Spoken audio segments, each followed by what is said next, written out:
Well, hello, Manchester, Candia. Hooksett? Auburn. Hooksett.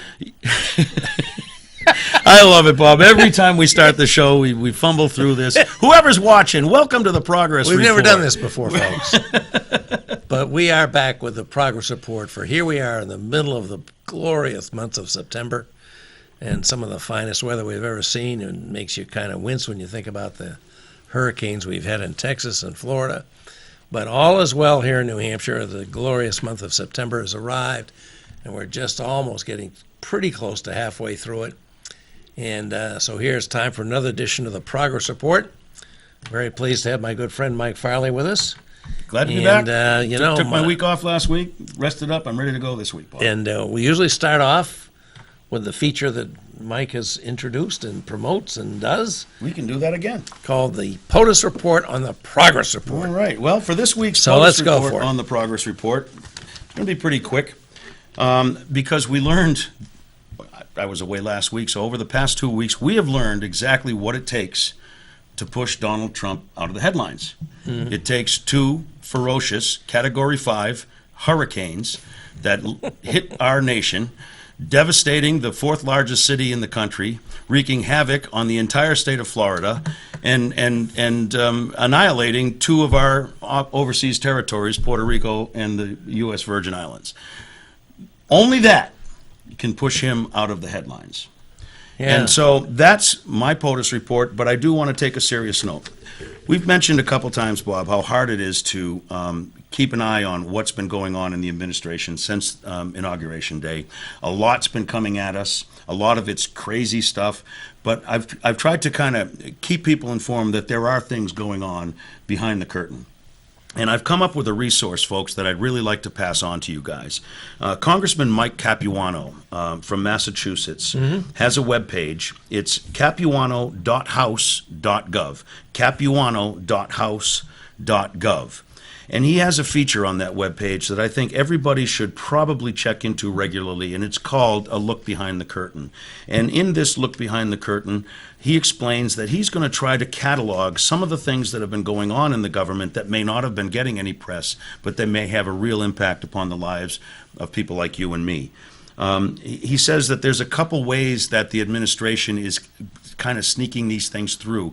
There's the shiny object method where they try to focus our attention on this, that, or the other thing. Mm-hmm. And then there's the mob effort, which they just throw so much at us that we can't keep track of everything.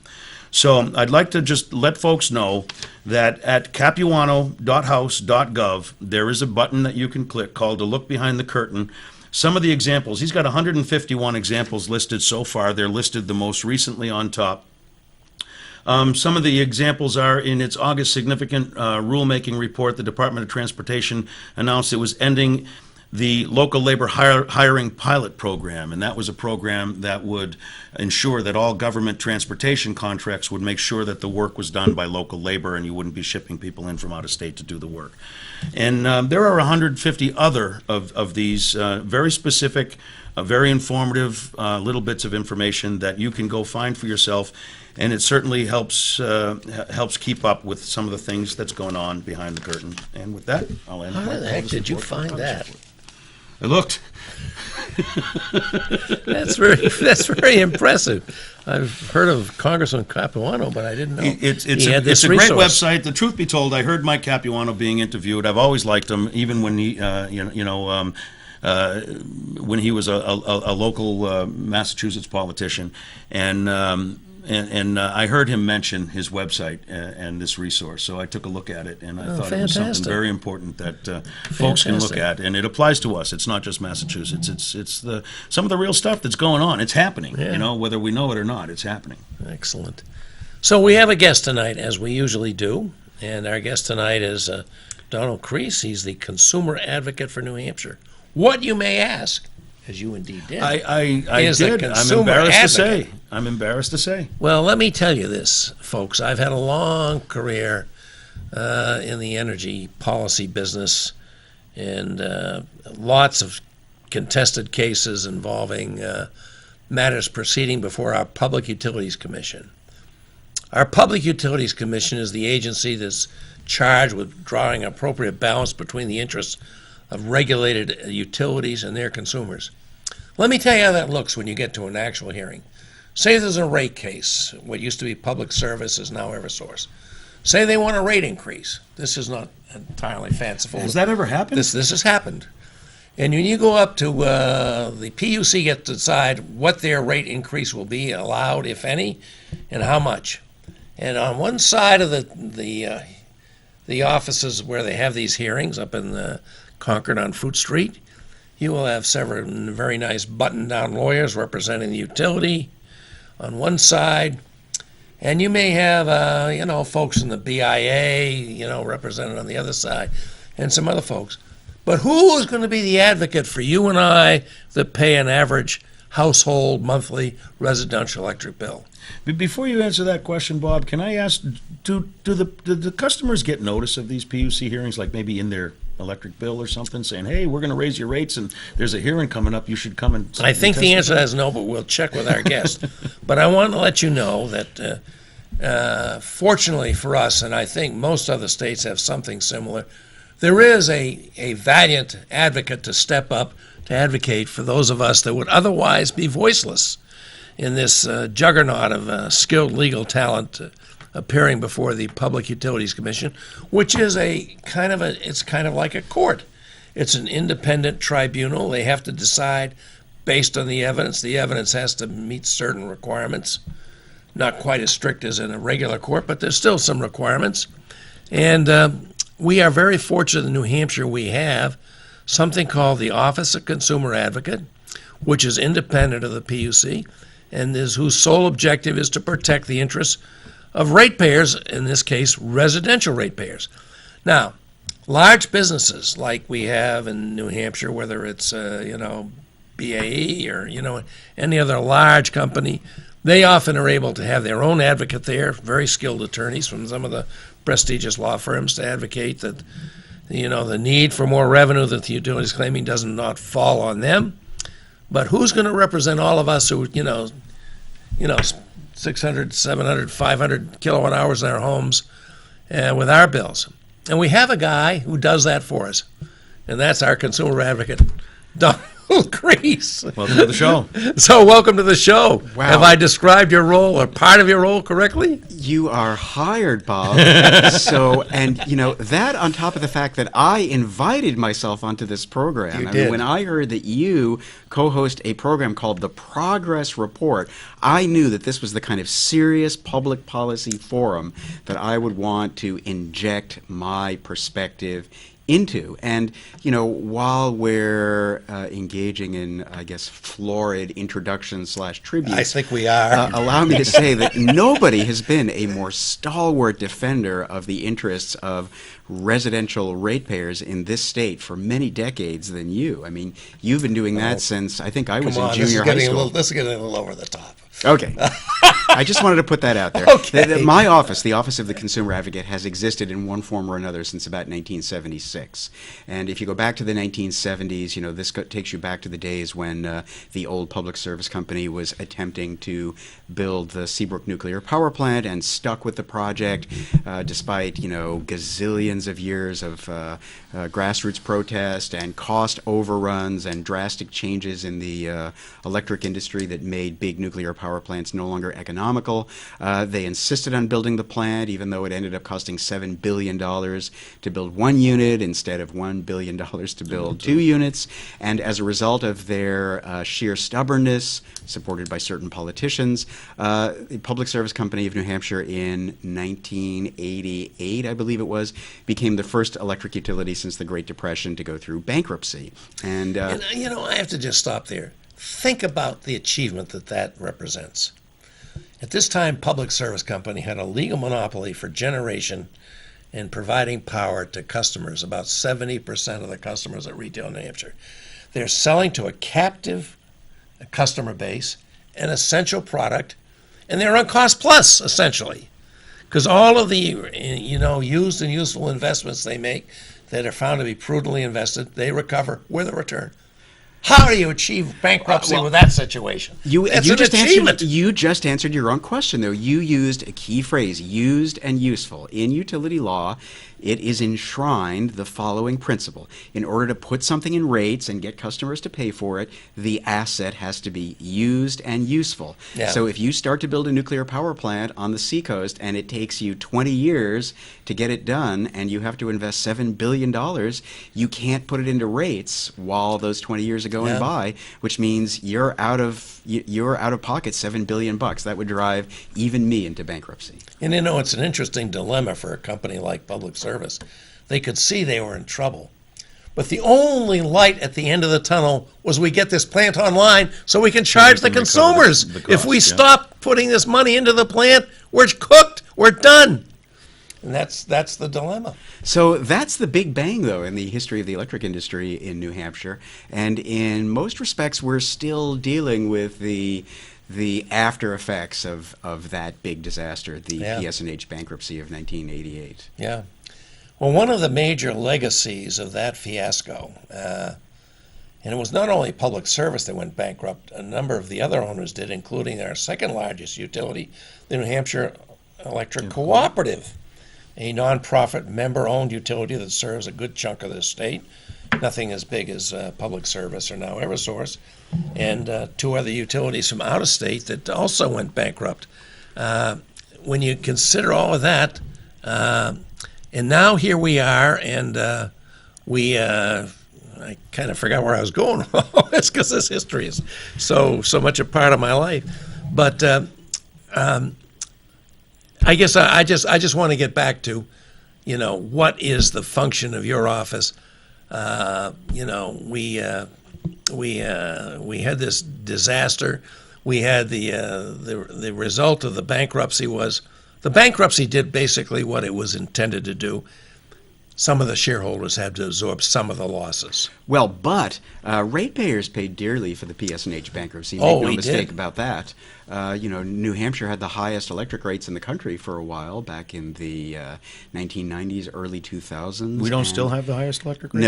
No. And so, my job in one sense is to make sure that that fiasco doesn't recur, because there are always attempts to take business risk and put it on the backs of utility customers, because as you just pointed out, Bob, they tend to be captive customers.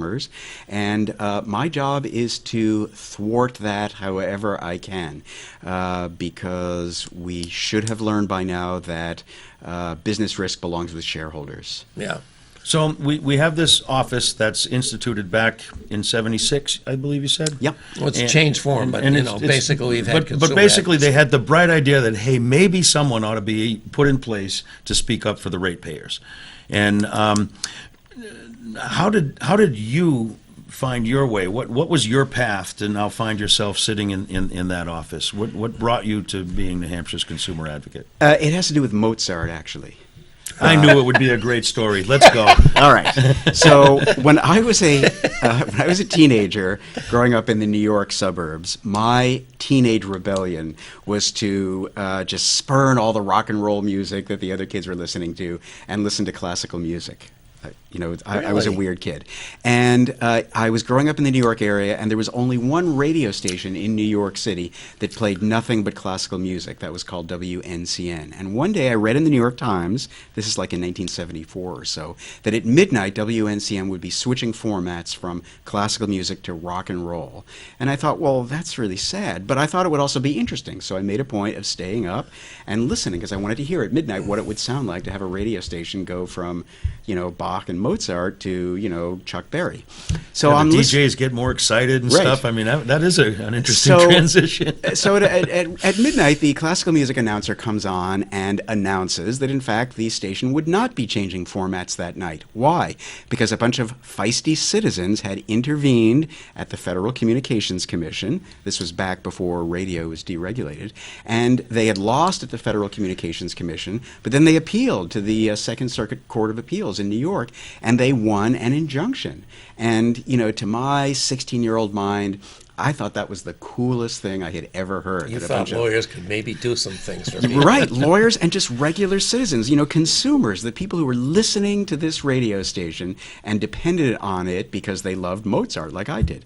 And so that just fired my imagination. I got interested in regulatory agencies and consumer participation in the work of those agencies. And, the world has shifted and changed a great deal since 1974, but that interest has persisted. And so some people think that I have found my perfect job. I don't know. I'm having fun.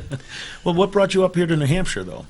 Oh, it was a long and winding road. I was working for Associated Press because before I was a lawyer, I was a journalist, and the AP actually transferred me to Portland, Maine.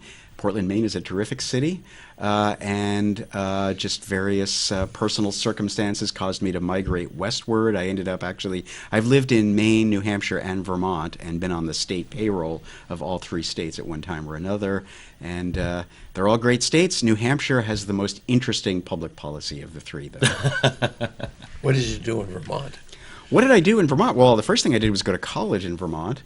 I taught at Vermont Law School for several years. I clerked for the Vermont Supreme Court. I worked as a hearing examiner at what is now known as the Vermont Public Utility Commission. It used to be called the Vermont Public Service Board. So I've done lots of stuff over in Vermont. Wow. And how long have you been the consumer advocate here? I took office in February of 2016, but I used to be the general counsel at the PUC here in New Hampshire. I worked at the PUC for 9 years, so I'm I've been a known quantity here in central New Hampshire for quite a while. Now, that's an interesting transition. As general counsel for the PUC, you're advising the commission itself. Am I correct? Correct. And so then you move within the framework of the PUC, but your client, you have a different client now, so to speak. But does coming from one to the other, does that help you having better understanding? I mean, how does Yes. that? If you read the academic literature, as I know the both of you probably do, there's a phenomenon that they talk about called regulatory capture, right? The idea is that if you are a business that has a lot of business in front of a regulatory agency, you develop ongoing working collegial relationships with the people who work at that agency. It comes naturally. We find that at committee hearings in the State House, Bob. I'm sure Right. you've seen it, the people that you've Indeed. seen before. And so I think in large part, there are 44 states that have some kind of office like mine. And I think that really, on some level, my job is to apply a bit of regulatory capture to the consumer side of the equation. So my job is to serve as an ambassador to the PUC on behalf of the utility customers. And since I used to work there, I have many former colleagues who still work at the PUC. And I have a pretty well-developed understanding of how the agency works from the inside. I know what they don't like. I know what drives them crazy. I know what makes them happy. And so I'm able to apply those insights and whatever meager supply of charm I have to advancing the interests of residential customers at the PUC, I hope. Can you believe we're already up to our first break? It's moving pretty quick, but Folks, we're going to come back and we're going to talk next about Don's interesting background as he gets to this current job of being our consumer advocate for residential ratepayers here in New Hampshire, but talk about the issue of, what can we do to lower electricity and energy costs generally in the state, and lots of other interesting things. Please call in at 640-3091 if you're interested in participating, because we'll be right back with another section of the progress report in just a very short time.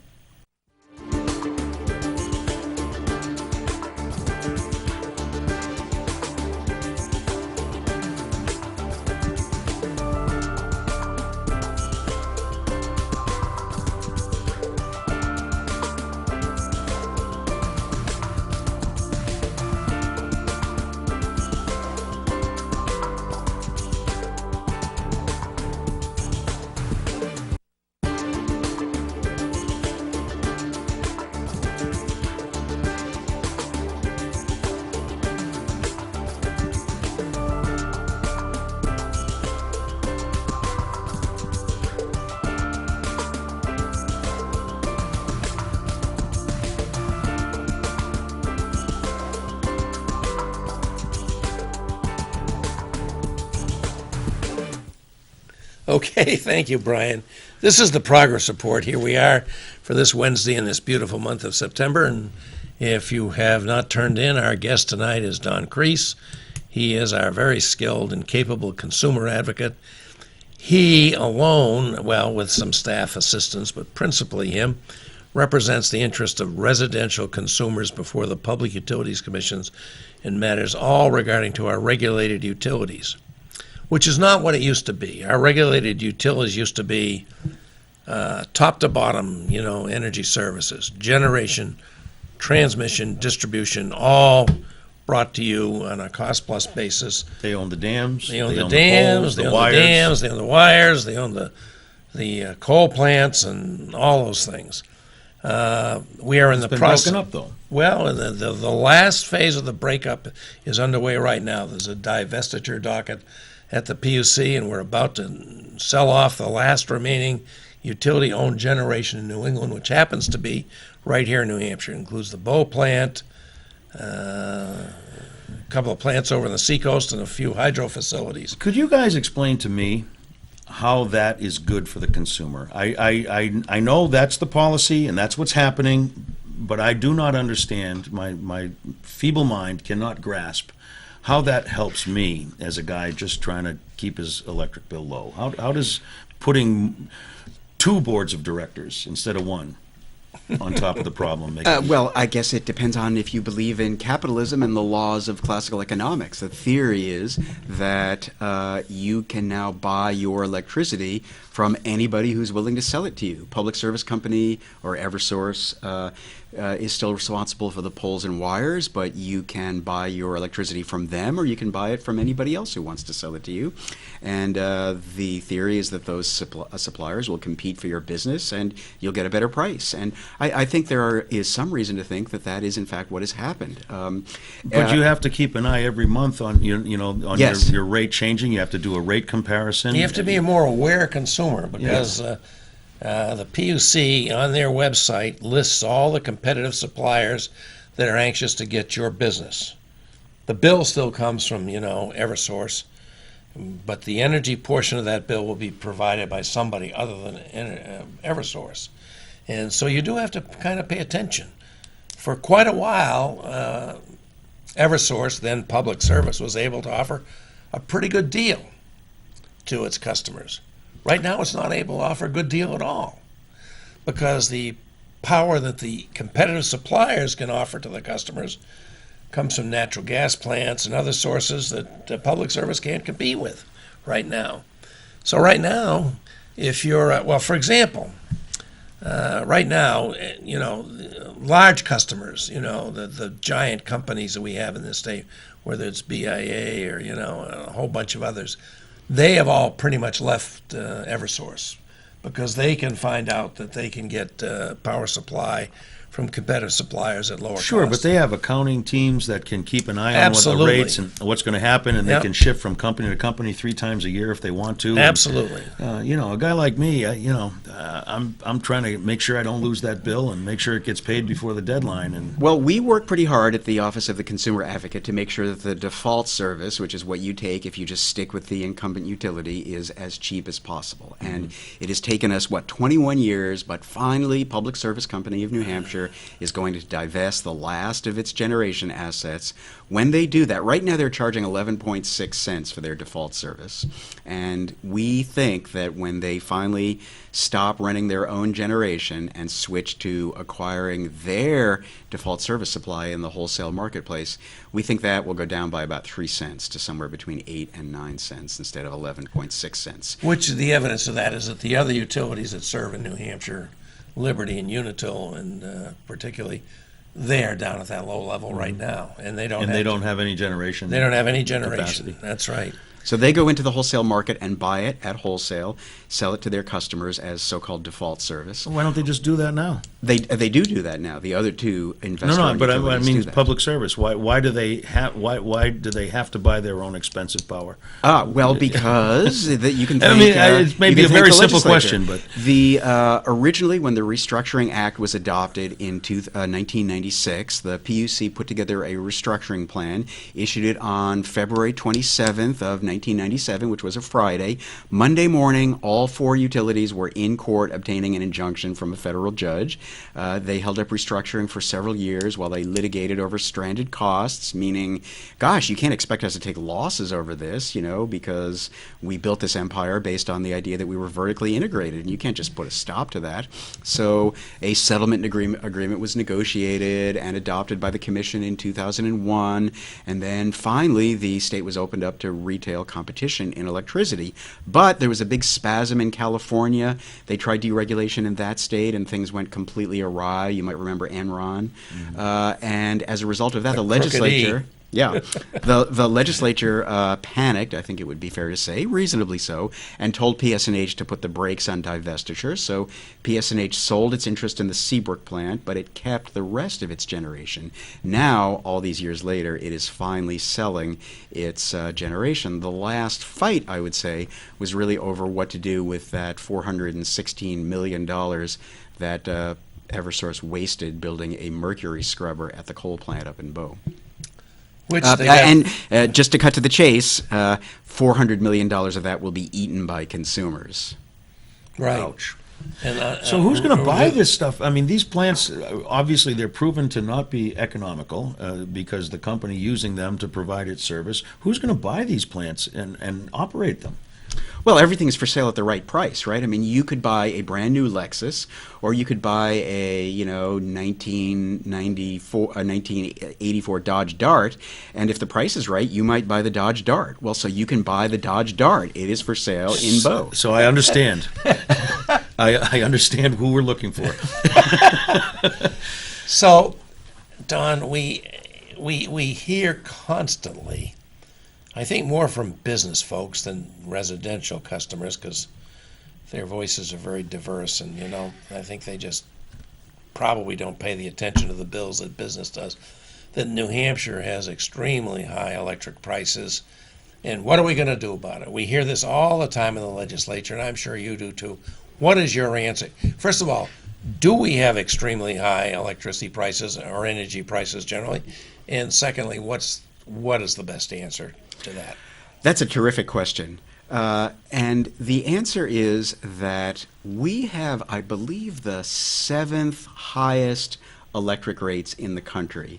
But we are right in the middle of the pack when it comes to the region that we inhabit, New England. New England. And I think that the reasons that New England has high electric rates generally are structural. It has to do with the fact that we are in a very cold corner of the country. We don't have a lot of public power. If you go to other places in the country that are served by the Tennessee Valley Authority or the Bonneville Power Administration, during the New Deal, we invested a lot of taxpayer money in And let's just make public clear, power. those are giant public utilities, and they have the advantage. They don't have to pay dividends. They don't have shareholders.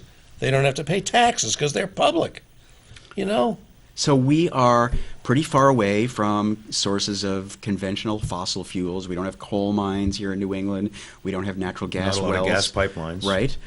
And it's cold, so we have a lot of energy demands, and so there's a lot of competition for the available energy supply.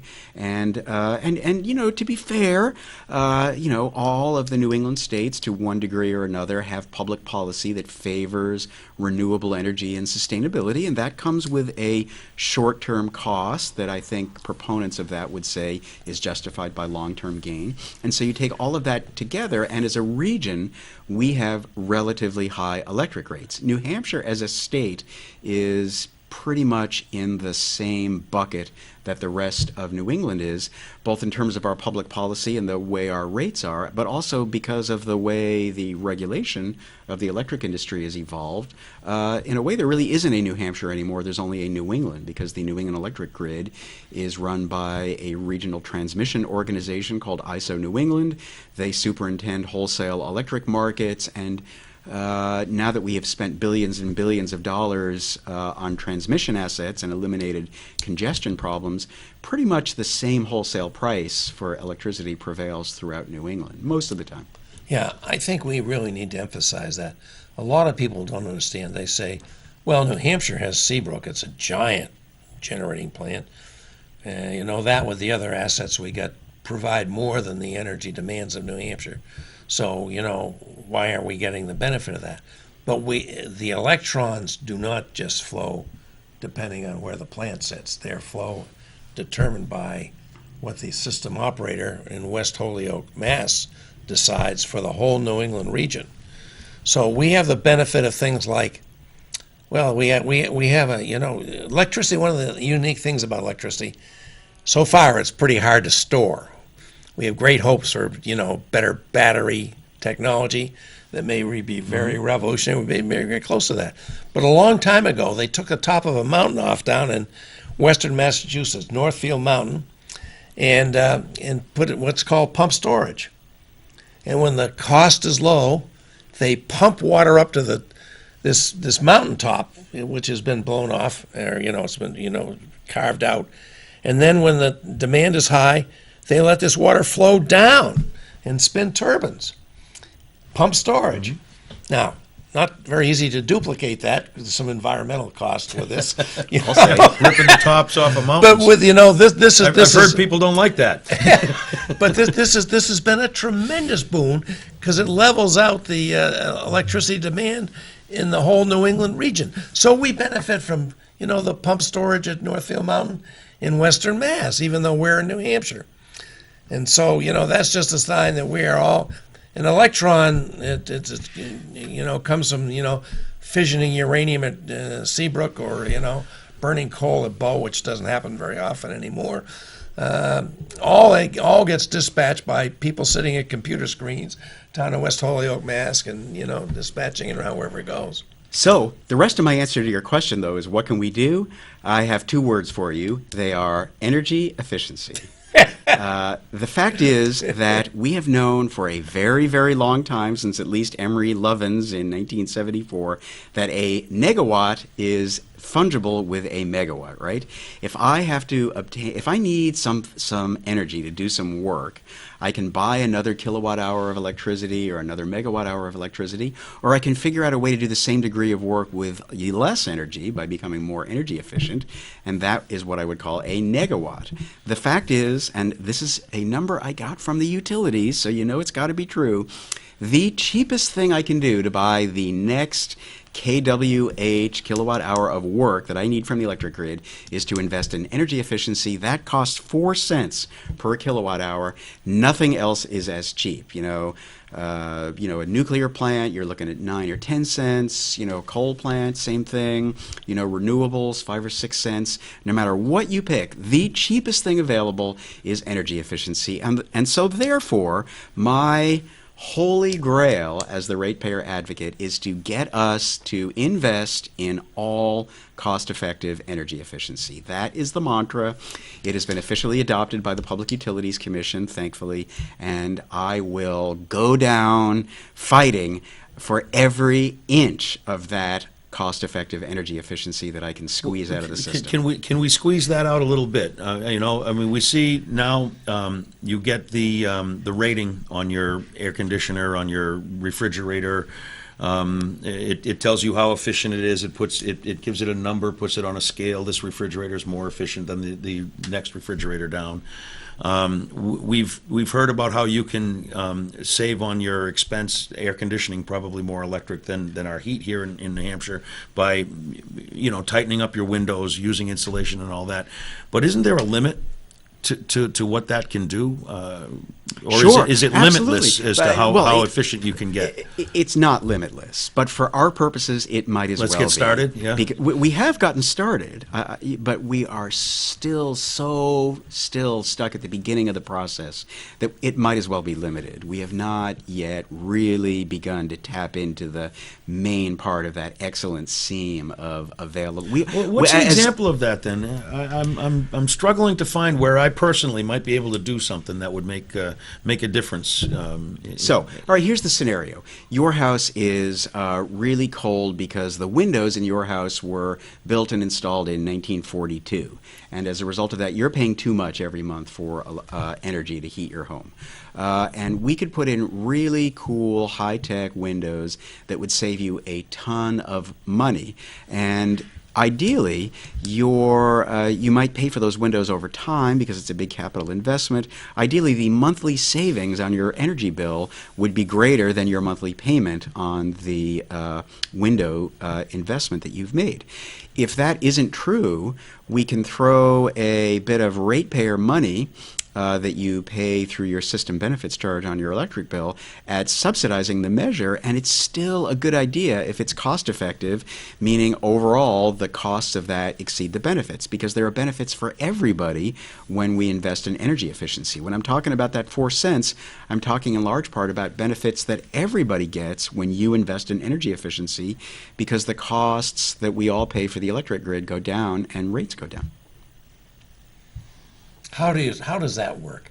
I mean, I can understand as an individual homeowner, yeah, if you can invest in energy efficiency, you're probably going to get some big savings, and hopefully very soon. But how does everybody else benefit from you doing that? Explain that Because a little more. the electric company doesn't have to build as many distribution and transmission assets. Whoever is your energy supplier doesn't have to buy that next expensive kWh or MWH of electricity from the natural gas plant down in Londonderry. It's a fabulous plant. I've been there. I love the way it sounds and looks, but it's expensive, right? Natural gas can be expensive. Running the plants can be expensive. And if you can avoid dispatching that next generator at the margin, everybody saves money. Yeah. By the way, folks, it's interesting. We've been talking with Dawn about the fact that we are about to divest the last remaining utility-owned generation in New England, owned by Public Service, now Eversource. Includes the Bow plant right between Manchester and Concord. Those of you that drive up that road quite a lot, as I do, always look over and take a look at that plant. How often do you see the stack now emitting anything? That's a good thing in itself because it's all pollution, but the big thing is that plant is very seldom now dispatched at all.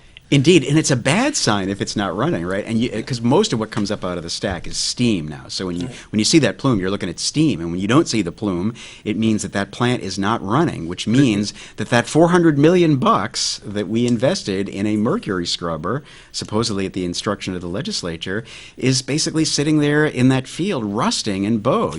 I called it a Dodge Dart before, but it's not really a Dodge Dart. Picture a Dodge Dart with like a really elaborate, fancy, gold-plated chrome exhaust system with all these fancy pipes and things that make it look like really kind of cool as it's driving down the interstate. That is Merrimack Station in Bow. Except who pays cutting-edge technology in the smokestack. But who's paying for that? The ratepayers. That's the deal that got struck. The ratepayers are going to eat all but $25 million of that $416 million that PSNH. I'm just going to say it. They wasted it. It's money that should never have been spent. And the legislature, in its unwisdom, mandated that it be done. But PSNH urged us to mandate it. Let me just play a little bit of devil's advocate on this one. If that scrubber had not been put in and someone else buys this plant and chooses to operate it, God knows if they will or won't. I mean, don't we get a benefit by the fact that at least it's not polluting like it was? Well, that's true. Yes, but what really should have happened in 2006 or 2007, yes, exactly. It should have been shut down because it was obvious then, it's even more obvious now, that coal as a source of electric generation fuel is, that is 1940s technology. But politically, coal is very powerful. Well, but not here in New Hampshire. It's we're not clean now. We're not a coal mining state. Well, the president's going to bring back all those coal jobs, isn't he? Not the power plants in New England. Speaking He's of not taking the tops off mountains, huh, Bob? Yeah. Let's come right back with our excellent consumer advocate, Justin. We'll take our final break here just right now. And again, if you people have interest in this subject, 640-3091, we'd love to hear from you. So call us when we come back in just a second.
Okay, this is the progress report for this Wednesday, mid-September, and we are very pleased to have our consumer advocate here.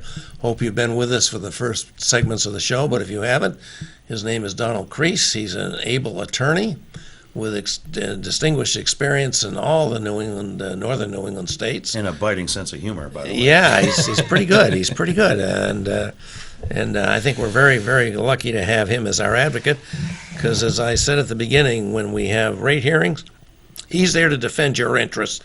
If you're a homeowner or residential ratepayers, he's the one that represents you, even though you may not know about it. And he does a bang-up job of advocating for your interests. But we're talking about the fact that New Hampshire, although we've come a good ways from our disastrous highest in the nation electric rates, to that point we're only relatively high compared to most of the country. I'm actually learning that for the first time. I've But heard not high repeatedly. compared to the rest of New England. The people that say we have extraordinarily high rates in New Hampshire are just ignoring the fact that this is a regional issue now. Mm-hmm. It used to be a New Hampshire unique issue thanks to the Seabrook debacle, but it is no more. And we've talked a lot about what Don likes to say is the place where he wants to make his best and last stand on behalf of consumers: energy efficiency. Getting more out of the energy dollars you spend rather than having to spend more dollars. And that's what energy efficiency does in many areas, not only electricity, but thermal use too. I mean, you tighten up your house, it costs a little money up front, but you're going to get the savings down the road real fast. One of the other things we haven't talked about, Don, that I think is just so exciting for me, who's been in this so long, is the arrival of the solar revolution is really here. And the renewable revolution is here. We've run into some problems with wind in New Hampshire for sure, and siting issues, but solar, all of a sudden, I think everybody knows somebody in their neighborhood who's had solar put up on their house and solar PV, and tell us about where you think that's going and what the benefit for consumers is. I think that it is a really cool option for consumers who live in a place that's congenial to this sort of thing to put their own solar panels up. Use the solar panels to produce their own electricity when it's light and sunny out, and then feed the surplus into the grid. And at the instruction of the legislature, we just went through a big proceeding to try to figure out what the appropriate compensation is for consumers who produce their own solar electricity and feed the excess out into the grid. And so this is just like you as a homeowner can be like, like the Londonderry gas plant just south of the airport. They produce enormous amounts of electric energy from the combustion using natural gas delivered to the site, and it goes into the grid. Now, as a homeowner, you can do the same. Exactly. And that actually strengthens the entire grid because you're diversifying your source of energy. Am I not correct? I mean, if you have a solar panel on every single roof and one power plant goes down, you have this backup of solar power. Now, I understand there's the issues with the you can't store it and all that, but And it might be nighttime and it might be cloudy and all those things. Well, Mr. Musk of Tesla would tell you that you can store it. He has a thing called the Powerwall that he'll be happy to sell you, that, you don't have to blow the top off of a mountain and build a pump storage plant like Bob wants to do. You can just put up a Tesla Powerwall on the wall in your basement, and that will store enough electricity to run your house for, not many, many hours, but several hours at least, and you can use that in conjunction with solar panels, and, you can develop a good degree of energy self-sufficiency. and some independence. Now, from what I understand, that there's a limit to how much power can be sold back to the utilities. There's a cap on that, and I can recall a couple times when we've approached the cap. And why is there a cap on that? Well, I'm happy to report that the cap is a thing of the past. Thanks to this net metering proceeding we just went through at the PUC, the legislature said, PUC, we're going to lift the cap, but you are going to have to figure out some long-term way of making sure that the rules are fair and that people who produce solar power and feed the surplus back into the grid are not getting paid too much. So it was among the more convoluted and contentious PUC proceedings I've ever been involved in, but we have at least I don't want to say a temporary solution, but we have a solution in place that will hold us for the next several several years and allow the solar industry to Is develop that the further. issue, that the consumers who put a couple solar panels on their roof are getting paid too much? Yes, is that is really the issue. Yes. That's a serious issue. That's a very serious issue. Net metering was invented by a guy who just put some solar panels on the roof of a building he was developing and just started feeding it back into the grid in Quincy, Massachusetts without asking anybody's permission. The idea was, maybe that'll just spin my Turn meter the meter backwards. backwards, right. But they didn't know, but they thought it might, and so they tried it, and it worked. And so this idea of net metering was born kind of on an ad hoc basis. And for many decades, the utility didn't really care because nobody was doing it too much. Isn't the electrons that I produce on my roof worth the same as the electrons that they're trying to feed me through a wire? Well, the fervent proponents of this kind of energy would actually say that they're worth more because they're locally produced and they're sustainally produced. Okay, well, let's all go with that.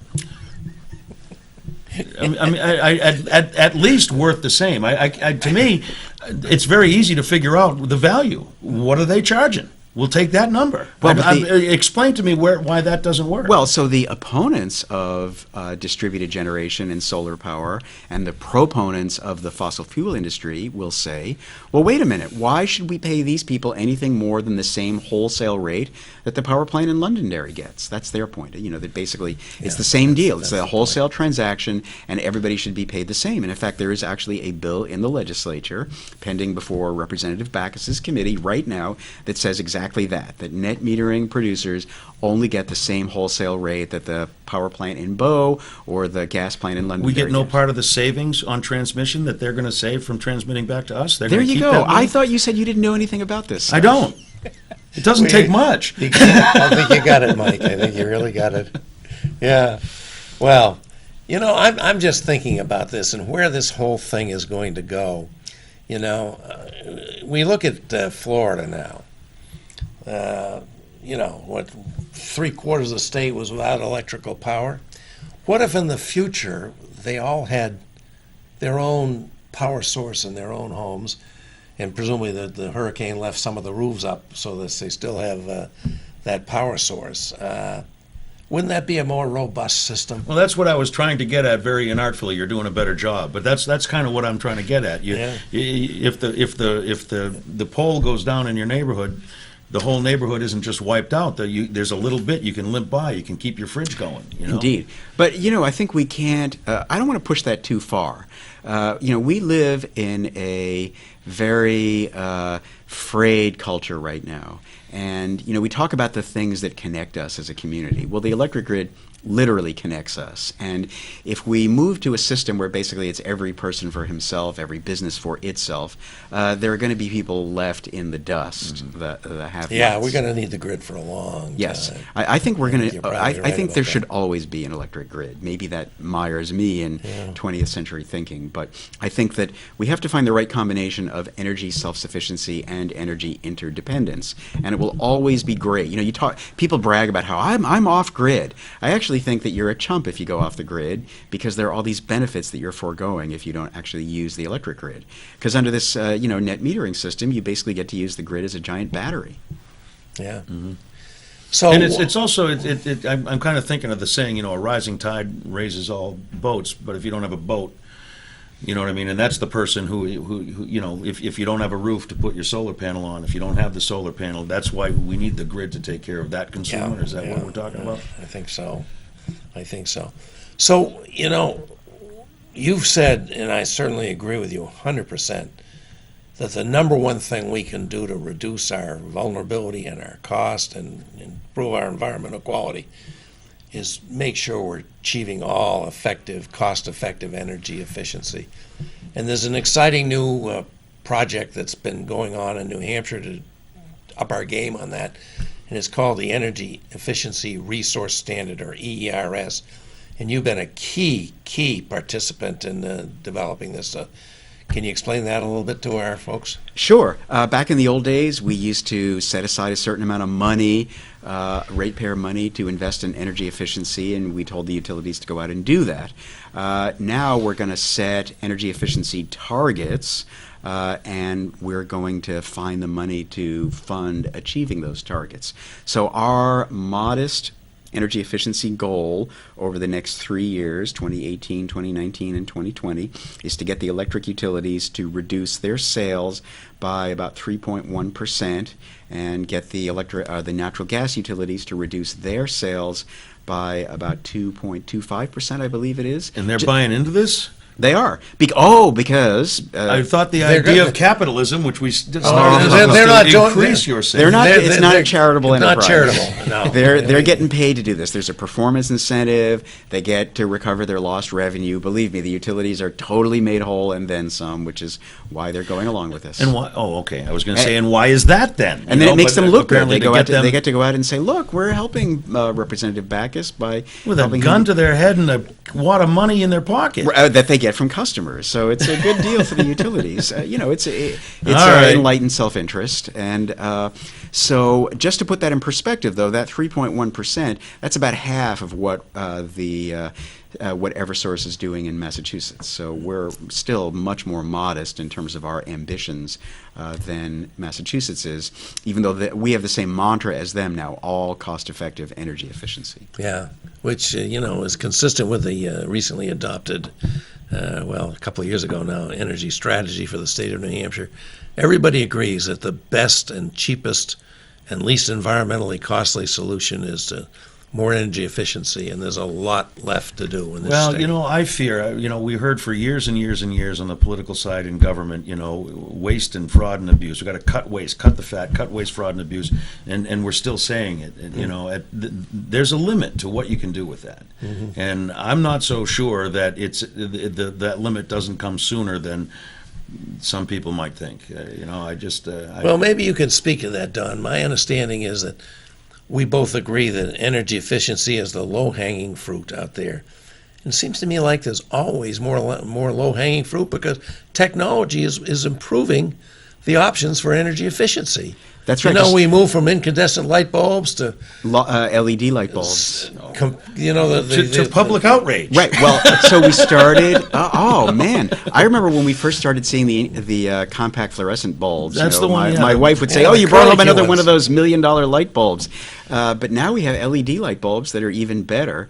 And if you haven't retrofitted your whole house for LED, you should. Well, I'm still trying to use the last of those pigtail light bulbs in the box. As soon as I get done with that one, I'll switch to the LED. When we do really get to all cost-effective energy efficiency, and to your point, we employ very rigorous evaluation, measurement, and verification protocols because we know there are skeptical consumers out there like you that are going to say, "Oh yeah, this is really just a big scam." So we need to be able to prove to people like you that we really are saving energy through energy efficiency. And when we have squoze all of that out of the system, there's other things we can do. There's all this new technology. We need to modernize the electric grid. We need to force the utilities to modernize the electric grid. And that involves opening up the electric grid so that the electric company's system becomes more of a platform that third parties and consumer themselves can build on top of. The utilities don't like to do that because they make their money by investing in toys, not by facilitating other people's access to investment opportunities. So they resist that kind of change. One of my jobs is to force them to embrace it. So we're almost at the end here. It does go by fast, Don. What's the big thing that's coming up for your office now? What are the major things ahead, and how do you see us forging ahead to a better future? Well, we're going to have to react really quickly to the divestiture plan. We're looking for the results of that auction to come into the PUC perhaps as early as the end of September. And by the way, if that auction does not return the book value, there's going to be more stranded costs that will be tacked on to your bills here in New Hampshire. Doesn't seem just to me, but that's the reality we're going to face. If this Do the auction, consumers we have have a to vote root for on a these? really good result of this auction for the consumers. Consumers don't vote on these stranded costs, right? It's the Oh, no. shareholders and boards of directors that Oh, vote on no. those things, right? Yeah, I thought so. That's right. So we have grid modernization and energy efficiency proceedings at the PUC to think about. We have 2 natural gas utility rate cases to litigate. Tomorrow we're going to be filing testimony in a docket that has to do with how much Northern Pass should pay to its affiliated sister company, PS&H, for the right to use 100 miles of PS&H's right-of-way that customers have paid for. And I'll give you a little preview of our testimony. The proposed lease payment is grossly inadequate by a factor of roughly, I would say about 4. Oh, no kidding. Oh, dear. I'm not surprised, though. Well, it's gone by too fast, as it always does. We are very fortunate to have this man be the consumer advocate for New Hampshire. He has many dragons to slay, and he's nobody better equipped to do that. And we're very pleased he was able to be with us tonight and talk to us about this issue. And I hope you've enjoyed it out there. And that pretty much wraps up another edition of Progress Report. Good questions again, Mike. We'll see you next We'll week. be I back guess. next week with another edition of the Progress Report. Take care and enjoy this beautiful evening, folks.